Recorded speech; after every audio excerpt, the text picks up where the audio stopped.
Hey guys, welcome back to another Math Honor Society video. Today we'll be going over fraction, multiplication, and division. I'm Christian, and and I'll be, recording this video for you guys today, and Sophia will be editing, so shout out to Sophia. There are going to be a lot of edits. Alright, so let's get started with proper and improper fraction multiplication. So, this is a proper fraction. So let's see how we would multiply this. When it comes to multiplying these non-mixed fractions, proper or improper, there are really just three basic steps to keep in mind. This is a universally accepted way of solving multiplication of fraction problems, and it's not anything that's too much or too hard, so don't freak out. We got this. Okay, so our first step is going to be to multiply the numerators of these fractions by one another. So here the numerator is 2 and 1, right? So we got 2 times 1. And then here the denominator we see is 4 and 5. So we can do 4 times 5. We're multiplying the numerators and the denominators, right? And that'll give us 2 over 20. Right, so just to recap, first step, multiply the numerators by one another. Second step, multiply the denominators by one another. And then last step, put this product of the numerators over the product of the denominators, and that's your final answer. Not too hard, right? So let's see improper fractions. The same principle applies, guys. 5 over 3 times 7 over 2. We're going to multiply the numerators, 5 times 7, over the denominators, over the product of the denominators by one another, right? So 3 times 2, 3 times 2, wonky 3. And that'll give us 35, right? 5 times 7, 35 over 6. Cool. And then, finally, we will have this, 6 over 4 times 1 over 3, right? This is a improper fraction, 6 over 4, times a proper fraction, 1 over 3. And the same thing works, right? The exact same principle applies here as well. So the numerator is 6 times 1, 6 times 1, over the denominators, 4 times 3, 4 times 3, and that'll give us 6 over 12.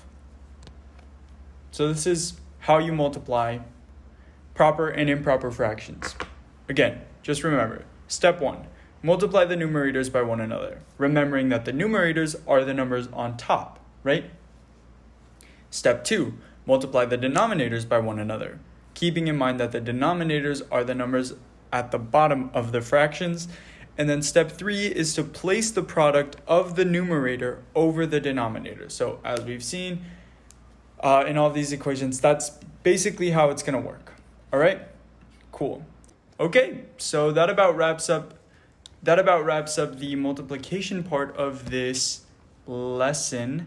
Let's get into division of fractions. It's very important to understand how we multiply fractions, especially when we're dividing, because that's what the bulk of division of fractions is. It's just multiplying, right? So the most important difference between dividing and multiplying fractions is that you must take the reciprocal of the divisor. This is very important, so please remember it when moving forward with questions like these.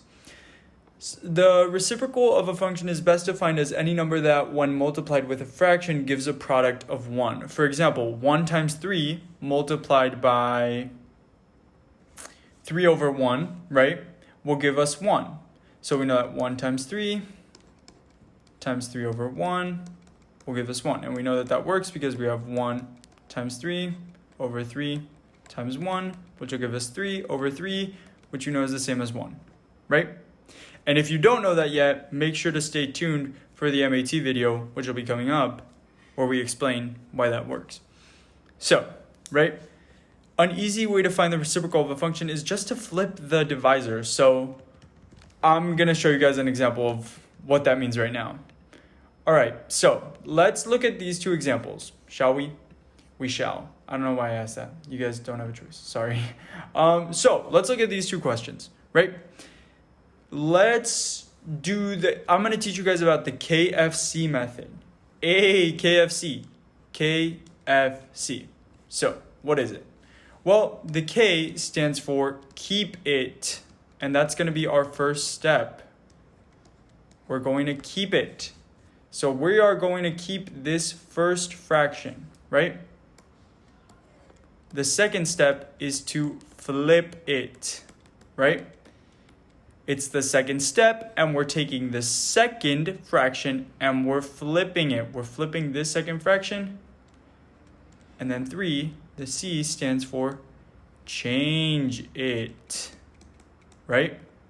So if we follow the KFC method, right, this will become 2 over 5 times, we're changing this multiplication sign, right, times 5 over 8, which should be 8 over 5, right? We're flipping that, and that'll give us 2 times 8 over 5 times 5. You guys can solve that one at home, but that's really just a very broad overview, right?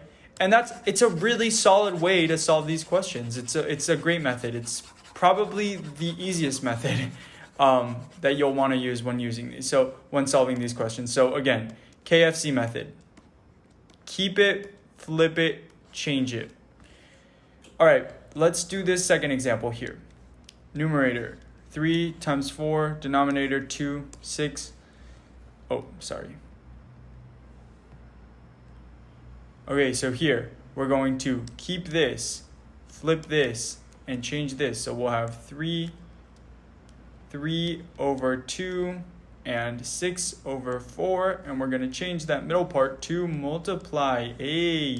So what will that give us? Well, that'll be 3 times 6 over 2 times 4, which is the same thing as 18 over 8.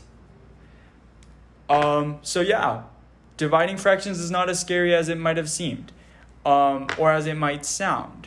You know, it turns out it's not too hard at all.